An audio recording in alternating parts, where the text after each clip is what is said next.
foundation stones to happiness and success. Right principles. It is wise to know what comes first and what to do first. To begin anything in the middle or at the end is to make a muddle of it. The athlete who began by breaking the tape would not receive the prize. He must begin by facing the starter and towing the mark. And even then, a good start is important if he is to win. The pupil does not begin with algebra and literature, but with counting and ABC. So in life, the businessmen who begin at the bottom achieve the more enduring success, and the religious men who reach the highest heights of spiritual knowledge and wisdom are they who have stooped to serve a patient apprenticeship to the humbler tasks, and have not scorned the common experiences of humanity or overlooked the lessons to be learned from them. The first things in a sound life, and therefore in a truly happy and successful life, are right principles. Without right principles to begin with, there will be wrong practices to follow with, and a bungled and wretched life to end with. All the infinite variety of calculations which tabulate the commerce and science of the world come out of 10 figures. All the hundreds of thousands of books which constitute the literature of the world and perpetuate its thought and genius are built up from the 26 letters.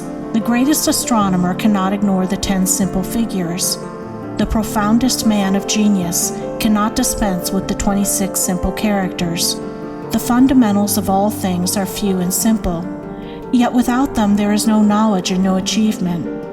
The fundamentals, the basic principles in life or true living, are also few and simple, and to learn them thoroughly and study how to apply them to all the details of life is to avoid confusion and to secure a substantial foundation for the orderly building up of an invincible character and a permanent success.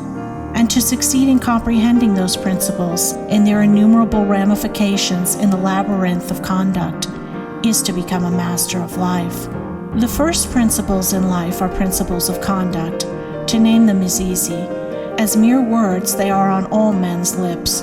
But as fixed sources of action, admitting of no compromise, few have learned them. In this short talk, I will deal with 5 only of these principles.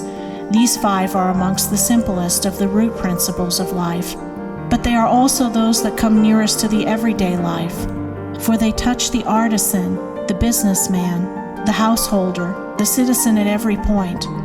No one of them can be dispensed with but at severe cost, and he who perfects himself in their application will rise superior to many of the troubles and failures of life, and will come into these springs and currents of thought which flow harmoniously toward the regions of enduring success. The first of these principles is duty. A much hackneyed word, I know, but it contains a rare jewel for him who will seek it by assiduous application. The principle of duty means strict adherence to one's own business, and just as strict non-interference in the business of others. The man who is continually instructing others, gratis, how to manage their affairs, is the one who most mismanages his own. Duty also means undivided attention to the matter in hand, intelligent concentration of the mind on the work to be done. It includes all that is meant by thoroughness, exactness, and efficiency. The details of duties differ with individuals, and each man should know his own duty better than he knows his neighbor's, and better than his neighbor knows his. But although the working details differ, the principle is always the same. Who has mastered the demands of duty? Honesty is the next principle. It means not cheating or overcharging another. It involves the absence of all trickery, lying, and deception by word, look, or gesture. It includes sincerity, the saying what you mean, and the meaning what you say. It scorns cringing policy and shining compliment. It builds up good reputations, and good reputations build up good businesses, and bright joy accompanies well-earned success. Who has scaled the heights of honesty? Economy is the third principle. The conservation of one's financial resources is merely the vestibule leading towards the more spacious chambers of true economy. It means, as well, the husbanding of one's physical vitality and mental resources. It demands the conservation of energy by the avoidance of enervating self-indulgences and sensual habits. It holds for its followers strength, endurance, vigilance, and the capacity to achieve. It bestows great power on him who learns it well. Who has realized the supreme strength of economy? Liberality follows economy. It is not opposed to it. Only the man of economy can afford to be generous. The spendthrift, whether in money, vitality, or mental energy, wasted so much on his own miserable pleasures as to have none left to bestow upon others. The giving of money is the smallest part of liberality. There is the giving of thoughts and deeds and sympathy, the bestowing of goodwill, the being generous towards calumniators and opponents. It is a principle that begets a noble, far-reaching influence. It brings loving friends and staunch comrades, and is the foe of loneliness and despair. Who has measured the breadth of liberality?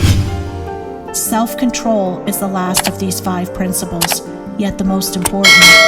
Its neglect is the cause of vast misery, innumerable failures, and tens of thousands of financial, physical, and mental wrecks. Show me the businessman who loses his temper with a customer over some trivial matter, and I will show you a man who, by that condition of mind, is doomed to failure. If all men practiced even the initial stages of self-control, anger, with its consuming and destroying fire, would be unknown. The lessons of patience, purity, gentleness, kindness, and steadfastness, which are contained in the principle of self-control, are slowly learned by men, yet until they are truly learned, a man's character and success are uncertain and insecure. Where is the man who has perfected himself in self-control? Where he may be, he is a master indeed. The 5 principles are 5 practices, 5 avenues to achievement, and 5 sources of knowledge. It is an old saying and a good rule that practice makes perfect, and he who would make his own wisdom, which is inherent in those principles, must not merely have them on his lips, they must be established in his heart. To know them and receive what they alone can bring, he must do them and give them out in his actions.